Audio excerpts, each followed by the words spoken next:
All right, we're gonna be doing a pretty easy project today. It's just a little address sign, number sign, whatever you wanna call it. This is a good scrap wood project. I'm just using a few scraps. I've got some walnut, a little bit of maple, and then this old treated fence picket that I'm gonna use for the back of the sign. But yeah, not a lot of supplies needed. Not a lot of tools needed, really. I'm gonna use a few just to try and make it look a little snazzy and cool and trendy, whatever, all the hashtags. But you can do this with pretty basic tools. All right, let's dive in.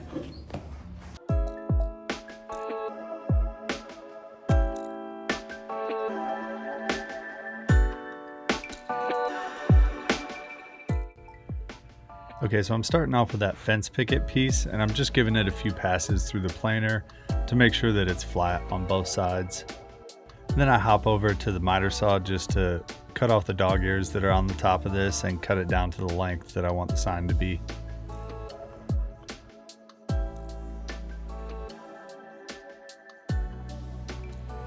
Next, I'm taking my piece of maple and I'm just ripping it down into strips that are about 1.5 inches wide.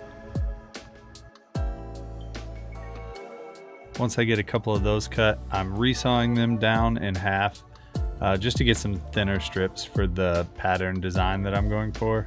If the name hard maple doesn't give it away, this wood is really hard and my cheap little Ryobi table saw struggles to keep up with it. So I have to deal with it tripping the power strip on my workbench all the time, which is super annoying if you can't tell by my face.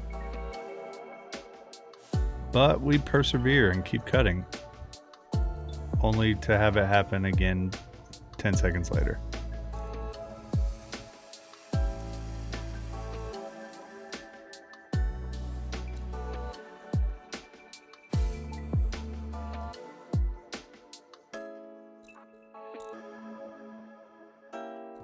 Now I'm just running them through the planer to remove marks from the table saw and to make sure that they're all the same thickness.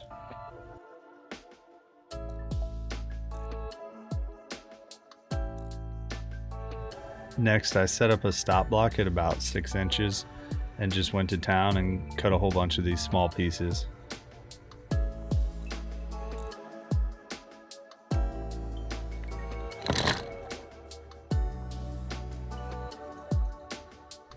Now these next couple of steps are not absolutely necessary. I just do it for an aesthetic look. What I'm doing here is just sanding down the sides so that they're smooth and flat, and then I'm adding a small chamfer on the sides and one of the ends. And I've talked about it in a previous video, but I'll show a little demonstration here as to why I'm doing this. When you're making any kind of a wood pattern with pieces like this, if you don't add that chamfer and you put the pieces together, you can't really see the lines, the joints at all, which means that the pattern isn't super visible. But if you add that little chamfer, it adds a little definition to the joints, which makes your pattern a lot more visible. So for me, it's worth spending the extra little bit of time to add this to all the pieces. Just makes it look a little nicer.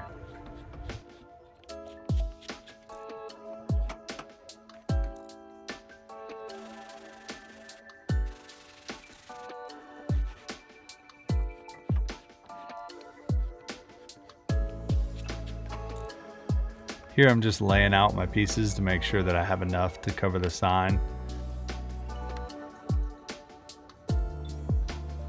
Then I go ahead and just mark a center line down the board just so that I have a reference line for when I'm gluing these down to make sure that my pattern stays centered and doesn't get all crooked. And then I go ahead and glue the pieces down, just making sure that I keep it all centered on that line that I drew.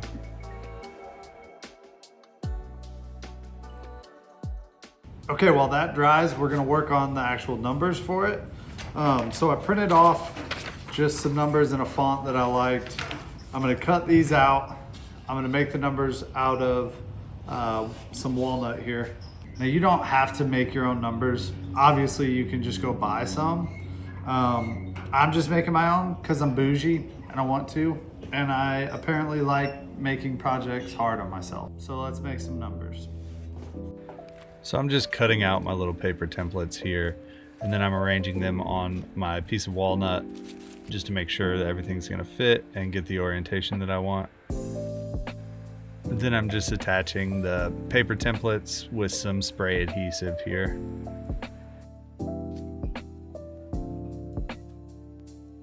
I'm cutting off the bulk of the excess wood at the table saw here, and then I move over to the miter saw to cut in between the numbers.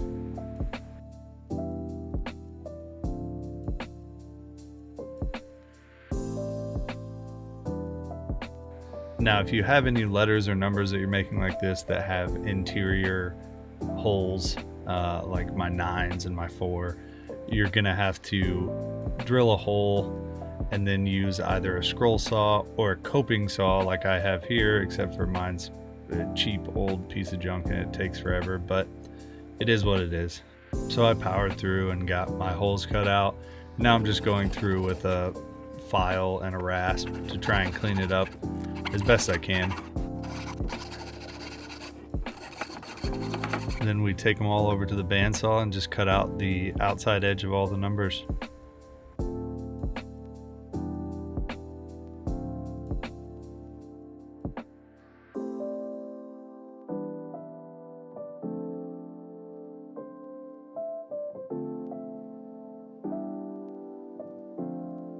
After I've got those all cut out, I'm using my belt sander just to remove the paper and adhesive and try and smooth out some of the bandsaw marks.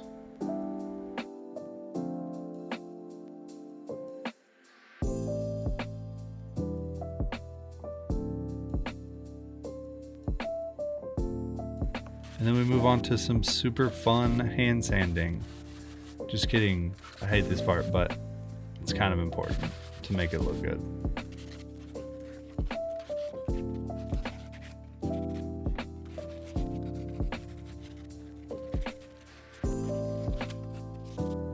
Once the glue on the little pattern pieces has had a chance to set up, I can go ahead and clamp it in this little sled just to trim off the excess on one side. And then I can use that straight side to reference just to cut off the excess on the other side. Then we hop over to the miter saw and trim off the ends and get it to the final size that we want.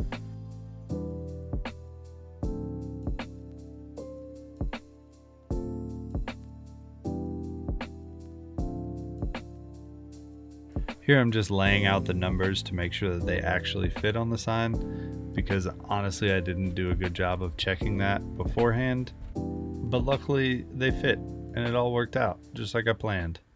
Now I'm going to be making a border for this sign out of some walnut that I have here, so I'm just cutting some strips at the table saw, and then we're going to move over to the miter saw and cut some 45-degree angles for mitered corners.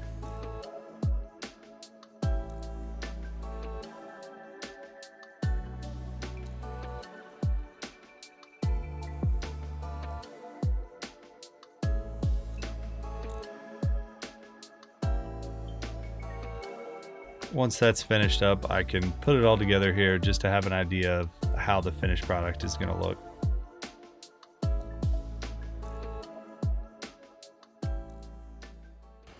Alright, I was running out of daylight yesterday for filming, so I just kind of left it here. Came back out today, hence the wardrobe change. But now that I've had a minute to think about it, I think I'm going to make just a couple little changes. The border is a little thick. So I'm gonna go ahead and probably run it through the table saw and thin it down a little bit. And then the numbers, they're a little chunky. So I'm gonna just throw them on the belt sander and bring them down a little bit thinner. And then we'll get it glued up and she'll be done. So let's have at it. So like I said, I'm just trimming off a little bit here at the table saw just to make the border a little thinner. And then I'm just sanding down the back sides of the numbers so that they don't stick up so high.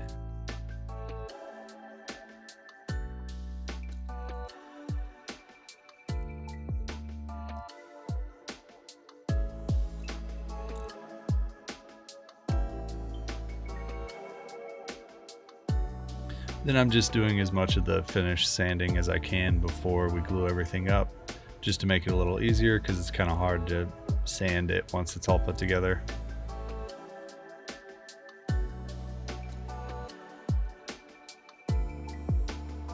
I'm also adding some pocket holes on the back of the sign just to help hold the frame a little more rather than just glue. And I also went ahead and threw a keyhole bit in my router here and just added a small keyhole at the top of the sign that I'll use to hang it.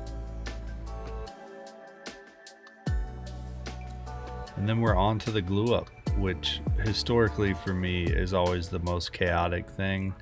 I'm not good at having clamps ready and all of that, so this went about as well as can be expected, but eventually I got it together.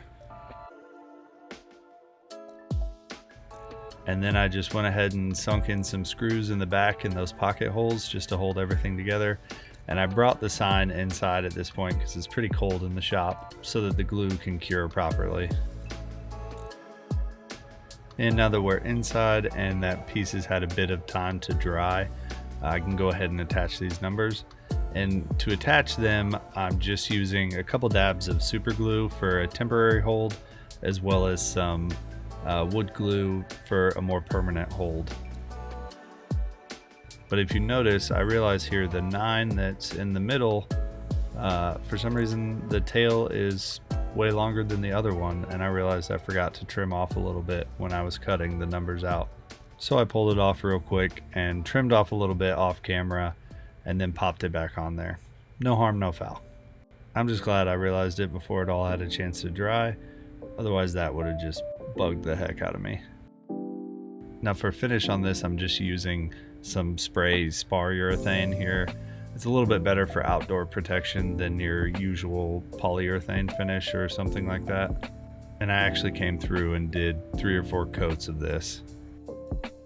While that was drying, I went ahead and prepped my hanger for this, which is just a little anchorage screw that I put in the brick wall out here where I want it to hang. And then once it's all had a chance to dry, the next day I came out and hung the sign, and then stepped back to admire my work, of course. And there you have it, cute little address sign. As always, if you enjoyed the video, I would love for you to like and subscribe. But either way, I hope you have a great day, and thanks for watching.